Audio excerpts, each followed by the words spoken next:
What is atomic mass unit? Atomic mass unit എത്രയാണ്? എന്താണ് atomic mass unit? നമ്മൾ പഠിച്ചു, ഇത്രേ ഉള്ളൂ. ഏതാ? 1/12 mass of A carbon 12 isotope. Carbon 12 ഐസോട്ടോപ്പിന്റെ മാസിന്റെ 12 ഒരു AMU. AMU പറഞ്ഞു 1.66 into 10⁻⁻24 ഗ്രാം ആണെന്ന് പറഞ്ഞു, അല്ലെങ്കിൽ 1 അവഗാഡ്രോ നമ്പർ ഗ്രാം ആണെന്ന് പറഞ്ഞു. കേട്ടോ, ഇതാണ് AMU. KClO3 on heating decomposes to KCl and O2. Equation ഇതാ. KClO3 gives KCl plus O2 എന്നാണ്. ഇക്വേഷൻ ബാലൻസ് ചെയ്യുമ്പോൾ 2 KClO3 gives 2 KCl plus 3 O2 എന്നാണ് വരുന്നത്. കണ്ടാ? Calculate the mass of O2 produced by heating 50 gram KClO3. 50 gram KClO3 ആണ് എടുത്തിരിക്കുന്നത്. അതിന് എത്ര മാസ് ഓഫ് ഓക്സിജൻ കിട്ടുമെന്നാണ് ക്വസ്റ്റ്യൻ. അപ്പൊ ഇവർ രണ്ടുപേരുടെ മാത്രം മാസ് നോക്കിയാൽ മതി കേട്ടോ. ഇനി ആദ്യം KClO3 മാസ് നോക്കാം കേട്ടോ. Molecular mass of KClO3 is equal to K യുടെ മാസ് 39 ആണ്, പ്ലസ് ഇനിയോ ക്ലോറിന്റെ 35.5 ആണ്. ഇനി 3 ഓക്സിജൻ ഉണ്ട്, 3 into 16 ആണ്, 48 വരും. ഒന്ന് ആഡ് ചെയ്ത് നോക്കി. 39 35.5 48 0.5 കിട്ടി. 17 5 22 6 3 9 3 12 122.5 ആയി. Molecular mass of KClO3 122.5. അപ്പൊ ഇക്വേഷൻ അനുസരിച്ച് 2 into 122.5 ഗ്രാം ആണ് KCl3 ഉള്ളത്. ഓക്സിജൻ ആണെങ്കിലോ 3 into 32 ഗ്രാം ആണുള്ളത്. അപ്പൊ ഐഡിയ കിട്ടി. 2 into 122.5 എന്ന് പറഞ്ഞാൽ 245 ആണ്. 245 ഗ്രാം ഏതാ KClO3 gives 3 into 32 gram oxygen. Then 1 gram KClO3 gives പറയൂ 3 into 32 divided by 245. അത്രയും ഗ്രാം O2 കിട്ടി. Then ഇനി നോക്കുക, ഇനി എത്രയാണ് KClO3 മാസ്? 50 ഗ്രാം ആണ്. ആ 50 ഗ്രാം KClO3 gives ഇവിടെ 3 into 32 divided by 245 into 15 കിട്ടി.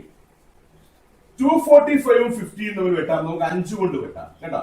5 കൊണ്ട് വെട്ടുമ്പോൾ 4 5 20, ബാക്കി 9 5 45. ഇനിയോ ഇത് 10 into 5 20. അപ്പൊ 49 കിട്ടി.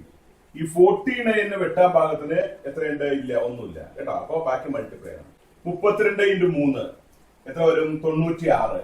960 by 49. 960 divided by 49 കിട്ടി. ഒരു പ്രാവശ്യമുണ്ട്. 49 9 7 16 5 4 9 47 ആയി. 470 ആയി. 9 പ്രാവശ്യം ഉണ്ടാവും. 9 9 81 9 36 8 44 1 9 10 5 2 7 29 കിട്ടി. 0.2 5 പ്രാവശ്യം. 9 45 4 20 4 24 5 പ്രാവശ്യം വന്നാൽ 6 പ്രാവശ്യം 6 9 54 6 4 24 5 29. ഓക്കെ, 6 പ്രാവശ്യം 6 9 54 6 4 24 5 29 294. ചെറിയ വ്യത്യാസമുള്ളൂ. ആൻസർ കിട്ടി. എത്രയാണ്? 19.6 ഗ്രാം ആണ് ഓക്സിജൻ കിട്ടുന്നത്. 19.6 ഗ്രാം ഓക്സിജൻ കിട്ടുന്നത്. മനസ്സിലായത്? ഇതാണ് ആൻസർ. അപ്പൊ ഓർത്തിരിക്കുക, ആ രണ്ടുപേരെ തമ്മിൽ മാത്രം കണക്ട് ചെയ്താൽ മതി. കാരണം ഒരാളുടെ മാസ് തന്നിട്ടുള്ളൂ, മറ്റേയാളുടെ മാസ് നമുക്ക് തന്നിട്ടില്ലാത്തതുകൊണ്ട് ലിമിറ്റ് ചെയ്യേണ്ടി വേണ്ട. അപ്പൊ ഈ രണ്ടുപേരുടെ മാസ് തമ്മിൽ കണക്ട് ചെയ്യുക. ഇക്വേഷൻ തന്നിട്ടുണ്ട് ക്വസ്റ്റനില്. അപ്പൊ 2 into 122.5 ഗ്രാം ആണ് ഏതാ KClO3 ഉള്ളത്. 3 into 32 ഗ്രാം ആണ് ഓക്സിജൻ ഉള്ളത്. ബാലൻസ് ചെയ്തു. ബാലൻസ് ചെയ്ത് കഴിയുമ്പോൾ ഏതാ 1 ഗ്രാം KClO3 ഇങ്ങനെ കിട്ടി. ഇനി 50 ഗ്രാം കാണാൻ into 50 ചെയ്താൽ ആൻസർ ആയി. മനസ്സിലായത്? ഇങ്ങനെയാണ് ചെയ്യുന്നത്. മനസ്സിലായത്? ഓക്കെ. ദെൻ നമ്മുടെ ഒന്നാമത്തെ ചാപ്റ്ററിൽ നിന്നും വരാവുന്ന എല്ലാ ക്വസ്റ്റ്യനും ചെയ്തു കഴിഞ്ഞു. ഇനി ഇതല്ലാതെ ഒരു ക്വസ്റ്റ്യൻ ഈ ചാപ്റ്ററിൽ ചോദിക്കില്ല കേട്ടോ. ഇതല്ലാതെ ഒരു ക്വസ്റ്റ്യൻ പോലും ചോദിക്കില്ല. അപ്പൊ ഇത്രയും ക്വസ്റ്റ്യൻസ് നന്നായിട്ട് വായിച്ചും ചെയ്തും കണ്ടുമായിട്ട് പഠിക്കുക. എന്തെങ്കിലും സംശയം ഉണ്ടെങ്കിൽ എന്നോട് ചോദിക്കുക, പറഞ്ഞു തരുന്നതാണ്. അതിനുശേഷം ഇതല്ലാതെ ഒരു ക്വസ്റ്റ്യൻ വന്നാൽ പ്രായശ്ചിത്തം ചെയ്യും കേട്ടോ. എന്ന് വെച്ചാൽ നിങ്ങൾക്ക് ഇതേ വരുള്ളൂ, ഇത് മാത്രം പഠിക്കുക കേട്ടോ. ഓക്കെ, ഇനി നമുക്ക് അടുത്ത ചാപ്റ്ററിലേക്ക് കിടക്കാം. രണ്ടാമത്തെ ചാപ്റ്റർ സ്ട്രക്ചർ ഓഫ് ആറ്റം ആണ്. ഇത് കുറച്ചുകൂടി ക്വസ്റ്റ്യൻസ് കൂടുതലുണ്ട്. ക്ലിയർ? കുറച്ച് ക്വസ്റ്റ്യൻസ് കൂടി, അതായത് ഇതിനേക്കാൾ വെയിറ്റേജ് കൂടിയ ചാപ്റ്റർ ആണ്. 6 മാർക്ക് ക്വസ്റ്റ്യൻ ഇതിൽ നിന്ന് വരാം. മറ്റൊരു 4 മാർക്ക് ആണെങ്കിൽ ഇത് 6 മാർക്ക് ഉണ്ടാവും. ക്ലിയർ? അപ്പൊ അതുകൊണ്ട് ഇത് നന്നായിട്ട് ഈ ക്വസ്റ്റ്യൻസ് നന്നായിട്ട് പഠിക്കുക. ഫുൾ ടോപ്പിക്, അതായത് ഫോക്കസ് പോയിന്റിലുള്ള എല്ലാ ടോപ്പിക്കും നമുക്ക് ഇവിടെ കവർ ചെയ്തിട്ടുണ്ട്. ആ ക്വസ്റ്റ്യൻസ് വീണ്ടും വീണ്ടും നന്നായി ചെയ്ത് പഠിക്കണം. നോക്കണം. ആദ്യ question, dual nature of matter was proposed by Louis de Broglie. De Broglie ആണ് പറഞ്ഞത് മെറ്റീരിയൽ പാർട്ടിക്കിളിന് വേവ് ക്യാരക്ടർ ഉണ്ട്. അതായത് എല്ലാ മാറ്ററിനും 2 തരം ക്യാരക്ടർ ആണുള്ളത്. ഏതൊക്കെ? പാർട്ടിക്കിൾ നേച്ചറും വേവ് നേച്ചറും. ക്ലിയർ? പാർട്ടിക്കിൾ നേച്ചർ ഉണ്ട്, വേവ് നേച്ചറും ഉണ്ട്. അതിനുവേണ്ടി അദ്ദേഹം ഒരു ഇക്വേഷൻ ഡിറൈവ് ചെയ്തിട്ടുണ്ട്. ആ ഇക്വേഷനാണ് lambda equal to h by m v എന്നാണ്. ഡി ബ്രോഗ്ലി റിലേഷൻ ഇതാണ്, lambda equal to h by m v. Lambda എന്ന് പറയുന്നത് വേവ് ലെങ്ത് ആണ്, എച്ച് പ്ലാങ്ക്സ് കോൺസ്റ്റന്റ് ആണ്, m mass of the substance in kilogram ആണ്, v velocity of the substance ആണ്. Clear? അപ്പോ lambda equal to h by m v ആണ് de Broglie relation. Okay, question കണ്ടോളൂ. Calculate the de Broglie wavelength associated with an electron with velocity 1.6 into 10 raised to 6 meter per second എന്നാണ്. നോക്കാം. Lambda equal to h by m v ആണ് equation കേട്ടോ. അതിൽ തന്നിരിക്കുന്ന കാര്യം നോക്കാം. Electron ആണ്. ഇലക്ട്രോൺ ആവുമ്പോൾ മാസ് ഓഫ് ഇലക്ട്രോൺ എം എന്ന് പറയുന്നത് 9.1 into 10 raised to -31 കിലോഗ്രാം. കിലോഗ്രാമിലെ ആൻസർ ആണ് നമുക്ക് വേണ്ടത് കേട്ടോ. ഇനിയോ വെലോസിറ്റി എന്നിട്ടുണ്ട്. Velocity v is equal to 1.6 into 10 raised to 6 meter per second തന്നിട്ടുണ്ട്. എച്ചിന്റെ വാല്യൂ നമുക്കറിയാം 6.626 into 10 raised to -34 joule second ആണ്. കണ്ടോ? ഇനി സബ്സ്റ്റിറ്റ്യൂട്ട് ചെയ്യുക. Lambda equal to 6.626 into 10 raised to -34 divided by 9.1 into 10 raised to -31 into എത്രയാ 1.6 into 10 raised to 6 ഇത്രയും കിട്ടും. ഇത്രയും ചെയ്താൽ ആൻസർ ആവും കേട്ടോ. അപ്പൊ എന്ത് ചെയ്യണം? 6.626 9.1 1.6 ഇവരെന്ത് ചെയ്യണം? സോൾവ് ചെയ്യണം. പവർ ഞാൻ ശരിയാക്കി തരാം. അപ്പൊ ഡാഷ് ഇൻറ്റു 10 raised to -34 ഉണ്ട്, ഇൻറ്റു 10 raised to -31 മോളിൽ വരുമ്പോൾ 31 ആയി, ഇൻറ്റു 10 raised to 6 മോളിൽ വരുമ്പോൾ -6 ആയി, ഈക്വൽ ടു ഡാഷ് ഇൻറ്റു -34 31 ഇപ്പൊ എന്തോരും -3 എന്ന് വരും, -3 -6ഉം 10 raised to -9 എന്ന് വരും. അത്രയും മീറ്റർ എന്ന് കിട്ടും. അത്രയും മീറ്റർ എന്ന് കിട്ടും. ബാക്കി സിമ്പിൾ ആണ്. 6.626 ബൈ ഇത് രണ്ടും തമ്മിൽ മൾട്ടിപ്ലൈ ചെയ്ത ആൻസർ കേട്ടോ. ഇത്രയുമാണ് ഏതാ ഈ ക്വസ്റ്റിന്റെ ആൻസർ. 3 മാർക്കാണ്. അപ്പൊ ബാക്കി കാൽക്കുലേറ്റർ സിമ്പിൾ ആയിട്ട് ചെയ്യാം കേട്ടോ. എൻട്രൻസിനാണെങ്കിൽ ഇത് വെട്ടിപ്പോകുന്ന ആൻസർ ആയിരിക്കും. അപ്പൊ ഇത് വെട്ടിപ്പോകുന്ന ആൻസർ അല്ല, കാരണം എന്താ, ഇത് എൻട്രൻസ് അല്ല, തിയറി ആയതുകൊണ്ട് ഇത് നമുക്ക് കാൽക്കുലേറ്റർ യൂസ് ചെയ്യാം, കാൽക്കുലേറ്റർ ചെയ്യാം കേട്ടോ. ഇങ്ങനെയാണ് ചെയ്യുന്നത്. മനസ്സിലായില്ലേ? Okay. Then state Pauli's exclusion principle and Hund's rule of maximum multiplicity. Pauli's exclusion പ്രിൻസിപ്പിളും ഹൺസ് റൂൾ ഓഫ് മാക്സിമം മൾട്ടിപ്ലിസിറ്റിയും നമുക്ക് എന്ത് ചെയ്യണം? എക്സ്പ്ലെയിൻ ചെയ്യണം. സ്റ്റേറ്റ് ചെയ്താൽ മതി. ക്ലിയർ? പോളീസ് എക്സ്ക്ലൂഷൻ പ്രിൻസിപ്പിൾ പറയുന്നത് ഇങ്ങനെയാണ്. പോളീസ് എക്സ്ക്ലൂഷൻ പ്രിൻസിപ്പിൾ പറയുന്നത് ഇങ്ങനെയാണ്. No two electrons in an atom, no two electrons in an atom can have same set of all the 4 quantum numbers. All the 4 quantum numbers. 4 quantum നമ്പറും same ആയിട്ടുള്ള 4 quantum number ഏതൊക്കെയാ? Principal, azimuthal, magnetic, spin. ഈ 4 quantum നമ്പറും same ആയിട്ടുള്ള 2 ഇലക്ട്രോണുകൾ ഒരാറ്റത്തിൽ ഇല്ല എന്ന് വെച്ചാൽ അറ്റ്ലീസ്റ്റ് ഒരു ക്വാണ്ടം നമ്പർ എങ്കിലും സ്പിന്നെങ്കിലും വ്യത്യാസം ഉണ്ടാകും. രണ്ടുപേരെ കമ്പയർ ചെയ്യുമ്പോൾ അവർക്ക് അറ്റ്ലീസ്റ്റ് എന്താണ് സ്പിൻ ക്വാണ്ടം നമ്പർ എങ്കിലും ഡിഫറൻസ് ഉണ്ടാകും. ഏതിലെ? ഒരാറ്റത്തിൽ വരുമ്പോൾ. അതാണ് പോളീസ് എക്സ്ക്ലൂഷൻ പ്രിൻസിപ്പിൾ. മനസ്സിലായല്ലോ? ഇനി ഹൺസ് റൂൾ പറയുന്നത് ഇങ്ങനെയാണ്. ഹൺസ് റൂൾ പറയുന്നത് എങ്ങനെയാണ് ശ്രദ്ധിച്ചോളൂ. ഹൺസ് റൂൾ പറയുന്നത് എങ്ങനെയാണ്, അതായത് ഒരേ എനർജിയുള്ള ഓർബിറ്റൽസ് ഇരിക്കുമ്പോൾ, ഇപ്പൊ പി ആണെങ്കിൽ P X, P Y, P Z ഇങ്ങനെ 3 ഓർബിറ്റ് ഇരിക്കുകയാണ്. കണ്ടോ, ഇത് പി ഓർബിറ്റിലാണ്, ഇത് പി എക്സ്, ഇത് പി വൈ, ഇത് പി സെഡ്. ഈ ഓർബിറ്റില് ആദ്യം വരുന്ന ഇലക്ട്രോൺ ഫസ്റ്റ് ഓർബിറ്റിൽ വരും, സെക്കൻഡ് ഇലക്ട്രോൺ ഇതിലേക്ക് വരും, പെയർ ചെയ്യില്ല എന്നായി പറയുന്നത്. തേർഡ് ഇലക്ട്രോൺ ഇവിടേക്ക് വരും, ഫോർത്ത് ഇലക്ട്രോൺ മാത്രമേ പെയർ ചെയ്യുള്ളൂ. എന്ന് വെച്ചാൽ 3 പേരും ഹാഫ് ഫിൽഡ് ആയ ശേഷമാണ് അടുത്ത 4ാം ഫസ്റ്റ് വൺ പെയർ ചെയ്യുള്ളൂ. ഇതാണ് ഹൺസ് റൂൾ. മനസ്സിലായില്ലേ? ഇങ്ങനെയാണ് പറയുന്നത്. Pairing of electrons cannot takes place. Pairing of electrons cannot takes place. Clear? Electron pairing നടക്കില്ല, cannot takes place as long as a vacant orbital of same energy is present. അതായത് same energy ഉള്ള വേറൊരു ഓർബിറ്റിൽ നിൽക്കുമ്പോൾ ഒരാളുടെ pairing നടക്കില്ല. എന്ന് വെച്ചാൽ electrons are singly occupied first then paired എന്നാണ്. Electrons are singly occupied first, then paired in the case of orbitals having same energy. Same energy ഉള്ള ഓർബിറ്റൽസില് ആദ്യം സിംഗിൾ ആയിട്ട് ഓക്കുപൈ ചെയ്യും, അതിനുശേഷം പെയർ ചെയ്യുള്ളൂ. Pairing of electrons cannot take place as long as a vacant orbital of same energy is present. Okay, ഇതാണ് Hund's rule of maximum multiplicity. 3, 2, 5 mark. ഒരു മാർക്കിന്റെ question കൂടി ഈ ചാപ്റ്ററിൽ ഉണ്ടാവും ഇതുപോലെ വരുമ്പോൾ. മനസ്സിലായില്ലത്? മൊത്തം 6 മാർക്കാണ് ചോദിക്കുന്നത്. Okay, next question, draw the shapes of 2s orbital and all 2p orbitals. 2s ഓർബിറ്റലിന്റെയും എല്ലാ 2p ഓർബിറ്റലിന്റെയും ഷേപ്പ് വരയ്ക്കാനാണ്. 5 മാർക്ക് ക്വസ്റ്റ്യൻ ആണ്. അപ്പോ നമുക്ക് 1s പോലെ തുടങ്ങാം. കണ്ടോ, ശ്രദ്ധിച്ചോളൂ. ആദ്യം 1s ഓർബിറ്റൽ വരയ്ക്കാൻ കണ്ടോളൂ. ഒരു എന്ത് ചെയ്യണം, എക്സ് വൈ ആക്സിൽ വരയ്ക്കണം. എക്സ് വൈ, കണ്ടോ, എക്സ് വൈ ആക്സിൽ. എന്നിട്ട് ഇതിന് ചുറ്റും ഒരു ബൗണ്ടറി കൊടുക്കുക. ഈ ബൗണ്ടറിക്കുള്ളിൽ ഇതാണ് 1s ഓർബിറ്റൽ. അല്ല, ഇതാണ് 1s ഓർബിറ്റൽ. ക്ലിയർ? അപ്പൊ ഇത് വരച്ചിരിക്കുന്ന 1s ആണ്. ഇനിയോ ഇസഡ് ആക്സ് ഉണ്ടാവും. ഇതിന് പെർപെൻഡിക്കുലർ ആയിട്ട് ഇസഡ് ആക്സ് കൊടുക്കുക. ഇതാണ് 1s ഓർബിറ്റൽ. ക്ലിയർ? ഇത് 1s ഓർബിറ്റൽ ആണ്. ദെൻ 2s ഓർബിറ്റൽ വരുമ്പോൾ ഒരു 1sന്റെ പുറത്താണ് 2s വരുന്നത്. കണ്ടോ, അപ്പൊ ഇവിടെ ആദ്യം 1s വരയ്ക്കണം. ക്ലിയർ? അപ്പൊ ഇത് 1s ഓർബിറ്റലാണ്. ഈ കാണുന്നത് ഒരു എന്താണ്, കറക്റ്റ് റൗണ്ടിൽ 1s വരയ്ക്കുക.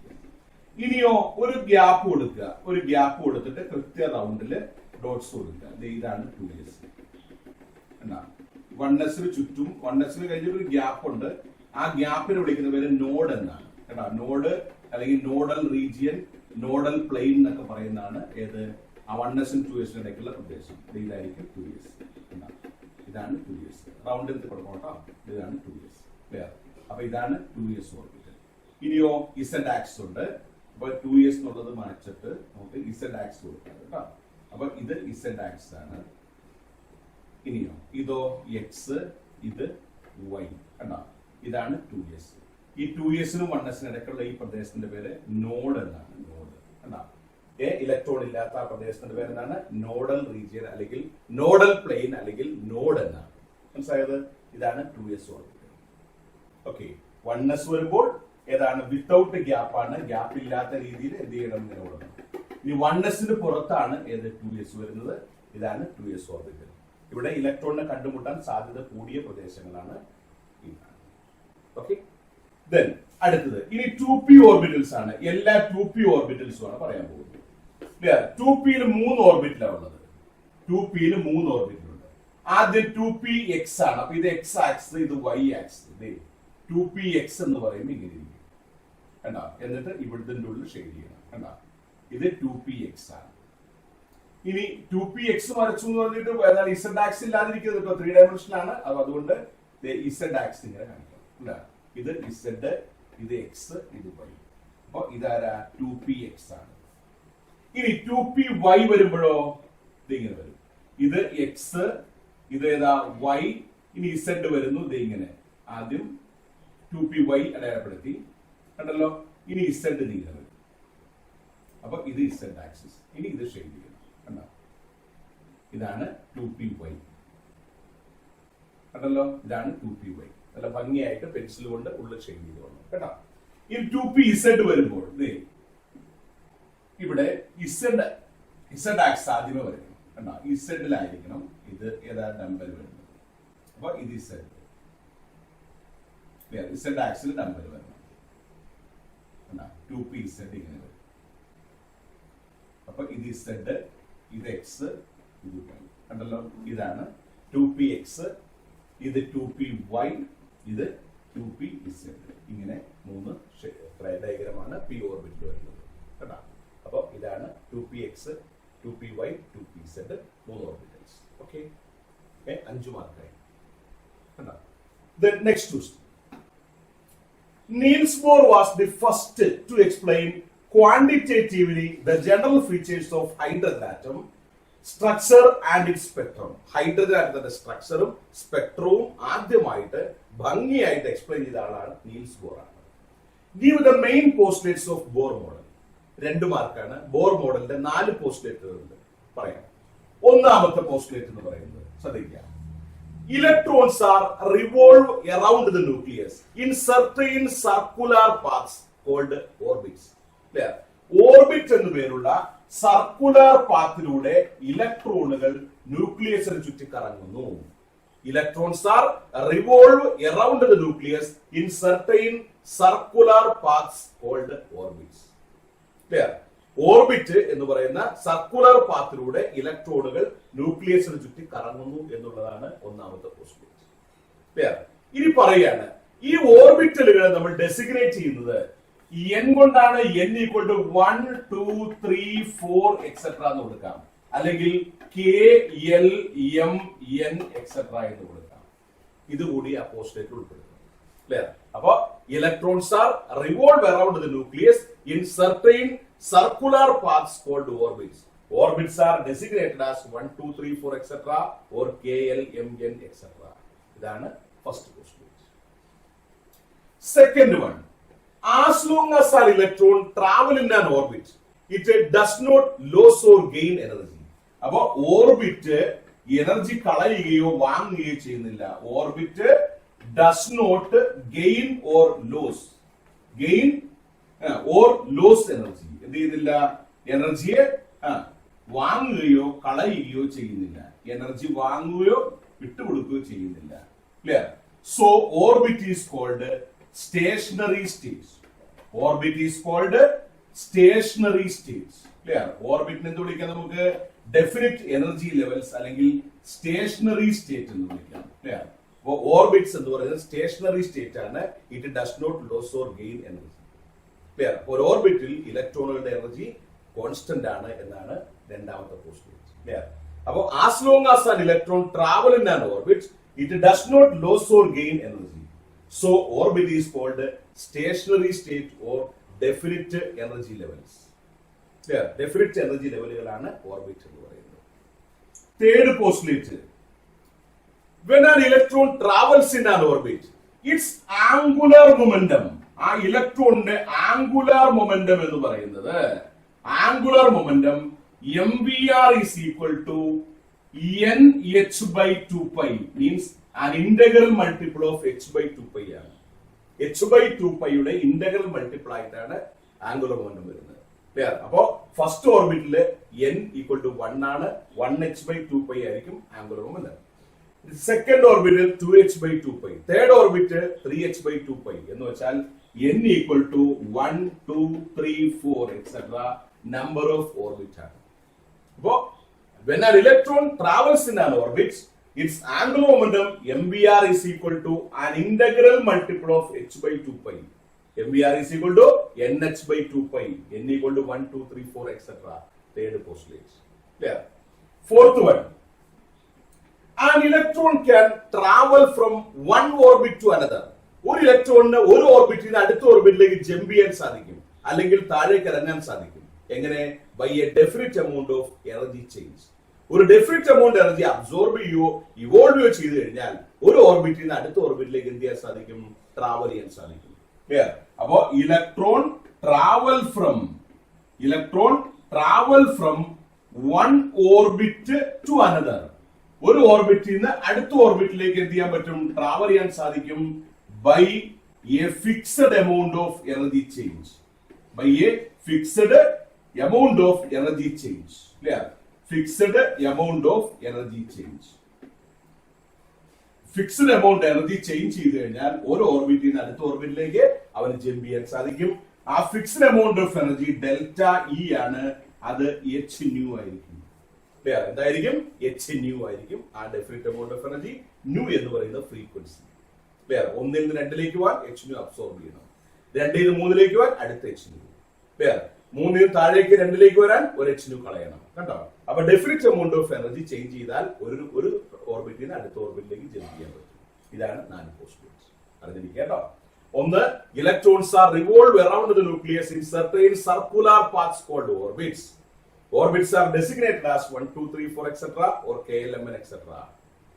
Orbit does not lose or gain energy when an electron travels in an orbit. So, orbit is called a stationary state. Orbit ne definite amount of energy ആണുള്ളത്. അതുകൊണ്ട് orbit ne stationary state എന്ന് പറയും.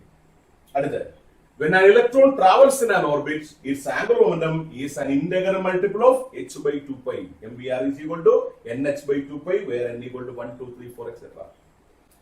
An electron travel from one orbit to another by a suitable amount of energy change, fixed amount of energy change.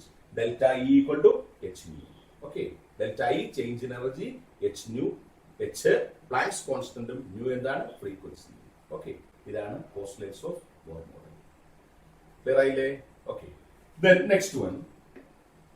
രണ്ടാമത്തെ ക്വസ്റ്റ്യനിലേക്ക് കിടക്കാം. Find the maximum number of emission lines when the excited electrons of hydrogen n equal to 6 drops to the ground state n equal to 1.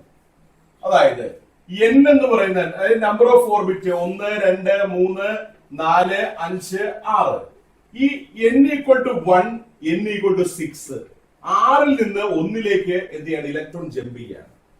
6ൽ നിന്ന് electron 1ലേക്ക് jump ചെയ്യുമ്പോൾ അവൻ energy എന്ത് ചെയ്യണം? കളയണം. കാരണം എന്താ? എനർജി ലോസ് ആയാലാണ് താഴെ ലെവലിലേക്ക് വരാൻ പറ്റുള്ളൂ. അപ്പൊ അവിടെ എത്ര എനർജി ലിബറേറ്റ് ചെയ്യും? മീൻസ് എത്ര maximum number of emission lines എത്ര വരാന്നാണ് ചോദ്യം. എത്ര ലൈൻസ് 6ൽ നിന്ന് 1ൽ എത്തുന്നവരെ എത്ര ലൈൻസ് ഉണ്ടാവാന്നാണ്. അതിന്റെ ഇക്വേഷൻ ഞാൻ പറഞ്ഞുതരാം. നമ്പർ ഓഫ് ലൈൻസ് എന്ന് പറയുന്നത് ഇങ്ങനെയാണ്. n into n minus 1 by 2 എന്നാണ്. n into n minus 1 by 2 എന്നാണ് equation. n into n minus 1 by 2 എന്നാണ്. ഈക്വൽ ടു അപ്പൊ എന്തോരും? 6 into 6 minus 1 by 2. കേട്ടാ? 6 into 6 minus 1 by 2 എന്നാണ്. അപ്പൊ ഈക്വൽ ടു എന്തോരും? 6 into 5 by 2 എന്ന് വരും. 6 into 5 എത്രയാ? 30. 30 by 2 എത്രയാ? 15 ലൈൻസ് ആണ് പ്രൊഡ്യൂസ് ചെയ്യുന്നത്. കണ്ടോ? അപ്പൊ 6ൽ നിന്ന് 1ലേക്ക് വരാൻ എത്ര ലൈൻസ് ഉണ്ടാവും? 15 ലൈൻസ് ഉണ്ടാവും. ഇക്വേഷൻ ഓർത്തിരിക്കുക. n into n minus 1 by 2. എന്ന് പറയുന്നത് എത്രയാ? 6. 6 into 6 minus 1. 1ലേക്കല്ലേ വരുന്നത്. ആ 6 into 6 minus 1 by 2 എന്നായിരിക്കും. അതായത് 6 30 by 2 എത്രയാ? 15 ലൈൻസ് പ്രൊഡ്യൂസ് ചെയ്യും. മനസ്സിലായ? 15 ലൈൻസ് ആയിരിക്കും പ്രൊഡ്യൂസ് ചെയ്യുന്നത്.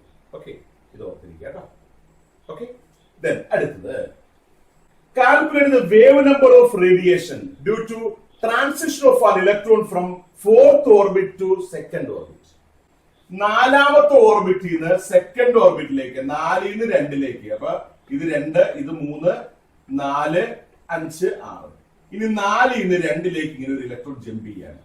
ആ ഇലക്ട്രോണിന്റെ വേവ് നമ്പർ എത്രയാണെന്നാണ് ചോദിച്ചിരിക്കുന്നത്. ആ വേവ് നമ്പർ കാണാൻ ഒരു ഇക്വേഷൻ ഉണ്ട്. റിഡ്ബർഗ് ഇക്വേഷൻ വിളിക്കും. ഇക്വേഷന്റെ പേരെന്താണ്? റിഡ്ബർഗ് ഇക്വേഷൻ. റിഡ്ബർഗ് ഇക്വേഷൻ കേട്ടാ. റിഡ്ബർഗ് ഇക്വേഷൻ ഇങ്ങനെയാണ്. ന്യൂ ബാർ ആണ് wave number. Is equal to 1 by lambda ആണ്. Is equal to RH into 1 by n1 square minus 1 by n2 square എന്നാണ് ഇക്വേഷൻ. അപ്പൊ നമ്മൾ കണ്ടുപിടിക്കേണ്ട ന്യൂ ബാർ ആണ്. ഇനി 1 by lambda എഴുതേണ്ട ആവശ്യമില്ല. അപ്പൊ nu bar is equal to, ഇനി RH വാല്യൂ കൊടുക്കേണ്ടത് 10, 96, 77 സെന്റിമീറ്റർ വേവ്സ്. സബ്സ്റ്റിറ്റ്യൂട്ട് ചെയ്യാണ്. 10, 96, 77 ഇൻറ്റു 1/n1² എന്ന് പറഞ്ഞാൽ ലോവർ ലെവലാണ്. ലോവർ ലെവൽ ഏതാ? 4th to 2nd എന്നാണ്. അപ്പൊ ലോവർ ലെവൽ സെക്കൻഡ് ആണ്. അപ്പൊ n1 = 2, n2 = 4, 4 നിന്ന് 2ലേക്ക്. അപ്പൊ 1/2² മൈനസ് 1/4² എന്ന് വന്നു. കണ്ടല്ലോ, RH 10 96 77 into 1/n1² n2² L4² n2² കണ്ടാ, equal to 10 96 77 into 1/4 minus 1/16 equal to 10 96 77 into, ഇവിടെ നോക്കുക, ഇതിനൊരു 4 കൊണ്ട് മൾട്ടിപ്ലൈ ചെയ്താൽ മതി. 16ൽ 4 - 1 3 എന്ന് വരും. 3/16 കിട്ടും. കണ്ടാ, 3/16 കിട്ടും. അപ്പോ ഇതിനെ 3 കൊണ്ട് മൾട്ടിപ്ലൈ ചെയ്യുക, 16 കൊണ്ട് ഡിവൈഡ് ചെയ്യുക. അത്രയും ചെയ്ത് കഴിയുമ്പോൾ ഡാഷ് കിട്ടും, സെന്റിമീറ്റർ ഇൻവേഴ്സ് ആയിരിക്കും കിട്ടുന്നത്. കണ്ടോ, അത്രയും സെന്റിമീറ്റർ ഇൻവേഴ്സ് ആയിരിക്കും. കാൽക്കുലേറ്റ് ചെയ്ത് നോക്കുക. 10 96 77 സെന്റിമീറ്റർ ഇൻവേഴ്സ് ആണ്. അതായിരിക്കും ആൻസർ വരുന്നത്. കേട്ടോ, അപ്പോ അത്രയും ഇൻറ്റു 3/16. 3/16 ആണ് വന്നേക്കണ. ഈ 16ന്റെയും 4ന്റെയും LCM 16 ആണ്. അപ്പോ ഈ 16 ആവാൻ ഇതിനെ 4 കൊണ്ട് മൾട്ടിപ്ലൈ ചെയ്യണം. 4 - 1 എത്രയാ? 3. 3/16 കൊണ്ട് മൾട്ടിപ്ലൈ ചെയ്താൽ ആൻസർ ആയി അത്രയും സെന്റിമീറ്റർ ഇൻവേഴ്സ് ആണ്. ഓക്കെ, അപ്പൊ ഇത്രയും ചെയ്തു നോക്കുക. 1.5 മാർക്കാണത്. ഈസി ആയിട്ട് എല്ലാ മാർക്കും കിട്ടിയില്ലേ? എത്രയായി? 2, 3, 5 മാർക്കായില്ലേ? കണ്ടാ, ഈസി ആയിട്ടും കിട്ടും. കേട്ടോ, ശ്രദ്ധിക്കുക. അടുത്ത question. During Rutherford alpha ray experiment, Rutherford's gold foil experiment ആണ്. Rutherford ആൽഫ പാർട്ടിക്കിൾസിനെ ഗോൾഡ് ഫോയിലൂടെ കടത്തിവിട്ടു. എന്നിട്ട് അദ്ദേഹത്തിന്റെ ഒബ്സർവേഷനും കൺക്ലൂഷനും ഒക്കെ വെച്ചുകൊണ്ട് അദ്ദേഹം എന്ത് ചെയ്തു? Most of the alpha particles pass through the foil without any deflection. മിക്കവാറും ആൽഫ പാർട്ടിക്കിള് ആ ഗോൾഡ് ഫോയിലൂടെ ഒരു ഡിഫ്ലക്ഷനും ഇല്ലാതെ കടന്നുപോയത് കണ്ടെത്തി. A small fraction deflected by small angles. കുറച്ചു പേര് എന്ത് ചെയ്തു? പോയിട്ട് ഇടിച്ച് തിരിച്ചു വന്നു. പിന്നെയോ and very few bounce back. വളരെ കുറച്ചെണ്ണം പോയിട്ട് ഇടിച്ച് തിരിച്ചു വന്നു, കുറച്ചെണ്ണം ചെരിഞ്ഞു പോയി. അതായത് ഇങ്ങനെയാണ് കണ്ടത്. ഇത് ഗോൾഡ് ഫോയിൽ ആണെങ്കിൽ അദ്ദേഹം ആൽഫ പാർട്ടിക്കിൾ ഇടിപ്പിച്ചപ്പോൾ 99% ആൽഫ പാർട്ടിക്കിൾ ത്രൂ ആണ് കടന്നുപോയി. വളരെ കുറച്ചെണ്ണം സ്മോൾ ആംഗിൾ ഡീവിയേറ്റ് ചെയ്തു.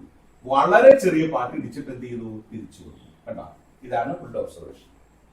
What are the main conclusions made by Rutherford? അദ്ദേഹത്തിന്റെ കൺക്ലൂഷൻ എന്തൊക്കെയായിരുന്നു? അപ്പോ ശ്രദ്ധിക്കുക. ഒന്നാമത്തത്, most of the particles pass through the foil without any deflection അല്ലേ? അതിന്റെ അർത്ഥം ഒന്നാമത്തെ കൺക്ലൂഷൻ ആണ് most of the space in an atom is empty. Most of the space in an atom is empty. ഒരു ആറ്റത്തിലെ എന്താണ് ഭൂരിഭാഗം പ്രദേശങ്ങളും എംപ്റ്റി ആണെന്നാണ് ഒന്നാമത്തെ കൺക്ലൂഷൻ. കാരണം എംപ്റ്റി സ്പേസിലൂടെയാണ് വിത്തൗട്ട് ഡിഫ്ലക്ഷനിൽ കടന്നു പോകുന്നത്. ഒന്ന്. രണ്ടാമത്തെ, a small fraction deflected by small angles. അതിനു മുമ്പ് നമുക്ക് മൂന്നാമത്തെ നോക്കാം. Very few bounce back. അത് പറയാം. രണ്ടാമത്തെ, വെരി ഫ്യൂ ബൗൺസ് ബാക്ക് എന്ന് പറഞ്ഞാൽ, ബൗൺസ് ബാക്ക് എന്ന് പറഞ്ഞാൽ there is a region in atom. There is a region in an atom. ഒരു ആറ്റത്തില് ഒരു റീജിയൻ ഉണ്ട്. എവിടെ? in which both positive charge and mass are concentrated. മാസും ചാർജും കോൺസെൻട്രേറ്റ് ചെയ്തിരിക്കുന്ന ഒരു റീജിയൻ ആറ്റത്തിൽ ഉണ്ടെന്നാണ്. അത് ഇടിച്ചപ്പോഴാണ് ഇങ്ങനെ തിരിച്ചു വന്നത്. കണ്ടോ, അപ്പൊ ഇവിടെ ഒരു റീജിയൻ ഉണ്ട്. ആ റീജിയനിൽ പോസിറ്റീവ് ചാർജ് ആണ്. കാരണം ആൽഫ പോസിറ്റീവ് ആണ്. പോസിറ്റീവും ഇടിച്ചപ്പോഴാണ് തിരിച്ചു വന്നത്. കണ്ടാ, അപ്പോ പോസിറ്റീവ് റീജിയൻ ഉണ്ട് ആറ്റത്തില്. അവിടെയാണ് മാസും ഉള്ളതെന്ന് മനസ്സിലായി. It is called nucleus. അതിന്റെ പേരെന്താണ്? അതിന്റെ പേര് ന്യൂക്ലിയസ് എന്നാണ്. It is called nucleus. അപ്പോ പ്രസൻസ് ഓഫ് ന്യൂക്ലിയസ് എന്നാണ് ഈ ഫ്യൂ ബൗൺസ് ബാക്ക് എന്ന് പറഞ്ഞത്. വളരെ കുറച്ച് ഇടിച്ചിട്ട് തിരിച്ചു എന്ന് പറഞ്ഞപ്പോ അതിന്റെ അർത്ഥം അവിടെ ഒരു പോസിറ്റീവ് ചാർജും മാസും ഉള്ള റീജിയൻ ഉണ്ട്. ആ റീജിയന്റെ പേര് ന്യൂക്ലിയസ് എന്ന് കൊടുത്തു. ആര്? റുദർഫോർഡ്. ഓക്കെ അല്ലേ? രണ്ടായി. ഇനി മൂന്നാമത്തെ, a small fraction deflected by small angles. വളരെ കുറച്ച് പേര് ഇങ്ങനെ സ്മോൾ ആംഗിൾ ഡീവിയേഷൻ നടത്തി. അപ്പോ അടുത്തെന്താ? മൂന്നാമത്തെ, small angle deviation. Small angle deviation indicates the size of the nucleus. indicates the size of the nucleus. ന്യൂക്ലിയസിന്റെ സൈസിനെയാണ് അത് സൂചിപ്പിക്കുന്നത്. സൈസ് ഓഫ് ദി ന്യൂക്ലിയസ് ആണ്. അതിന്റെ അർത്ഥം എന്താ? ഇത് സ്മോൾ സൈസ് ആണെന്നാണ്. ആറ്റത്തെ കമ്പയർ ചെയ്യുമ്പോൾ ന്യൂക്ലിയസ് വെരി വെരി സ്മോൾ ആണെന്നാണ് ഇതിൽ നിന്നുള്ള കൺക്ലൂഷൻ. മനസ്സിലായത്?